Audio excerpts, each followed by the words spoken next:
Logan. What? The story that I'm about to tell people, who's it about? Me! Yeah!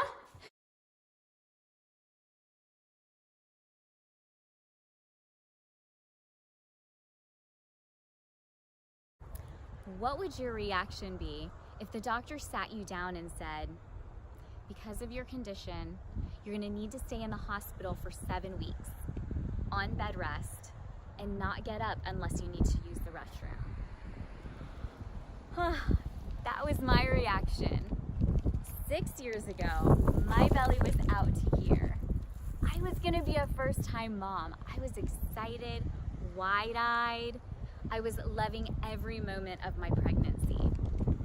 In the middle of the night, I woke up to use the restroom, and before I went to go flush the toilet, I noticed something.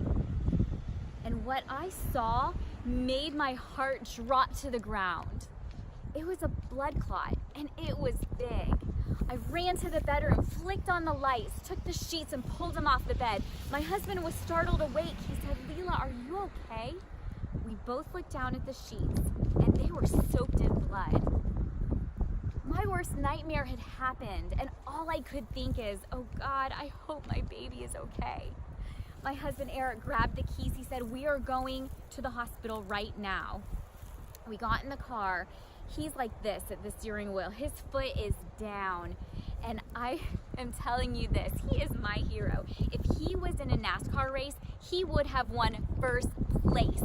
He got me there so quick. We got in the emergency room. The doctors were looking at me and they said, "We have got to stop these contractions now, because if we don't, she's going to have this baby prematurely." Now let me stop right there.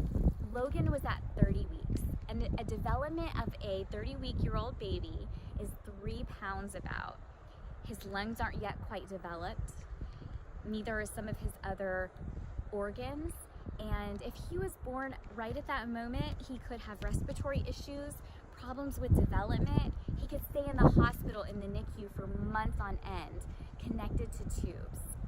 So they had me monitored 24/7. The nurses and doctors were coming in and out all the time. And through all that craziness, I remember there was one moment where it was quiet.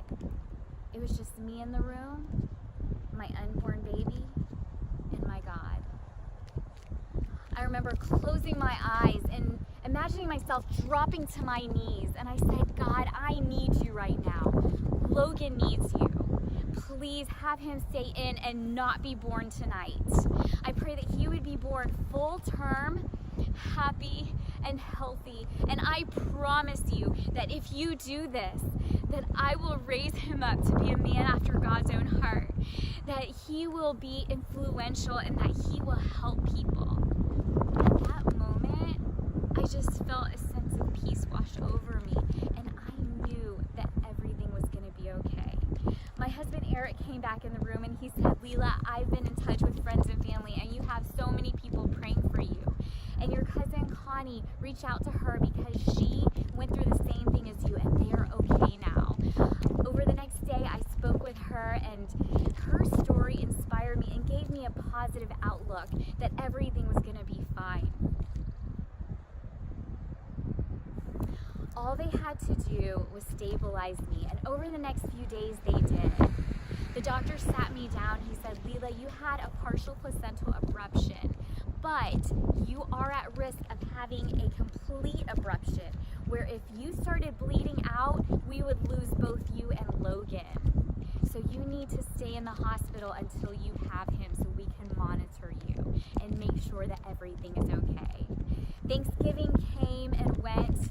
Christmas came, and my husband put up a Christmas tree because we were still there, and we celebrated Christmas there. He would come and spend the night certain weekends and bring our daughter Celina. She even offered to sleep in the hospital bed so that I could sleep in the pull-out couch with my husband.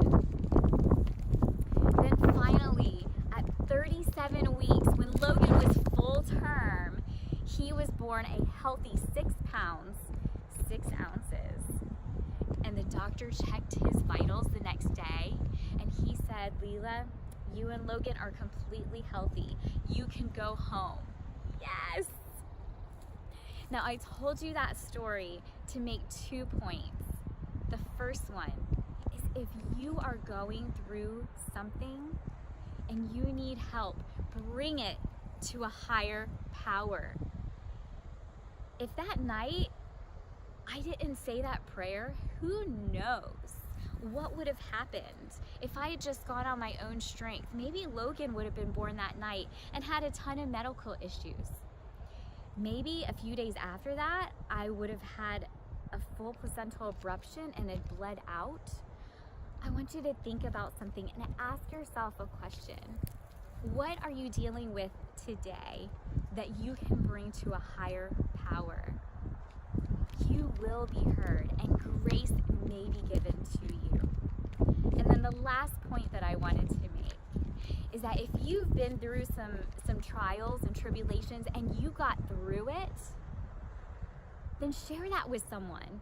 There is somebody else that is dealing with issues, and your story could be the thing that helped to motivate them and keep them encouraged through it all. Just like my cousin's story helped me, just like I'm telling you this story right now, I'm hoping that it will be an encouragement to somebody going through something. So I want you to ask yourself this last question. Think about this. What have you been through in the past that you have overcome? And how can you share that? And who can you share that with in order to be a help and encouragement to someone else?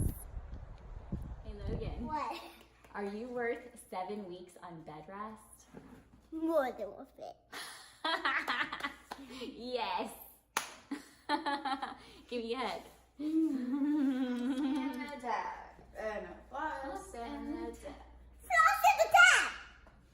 Are you worth 7 weeks on bed rest? What just happened? What just happened?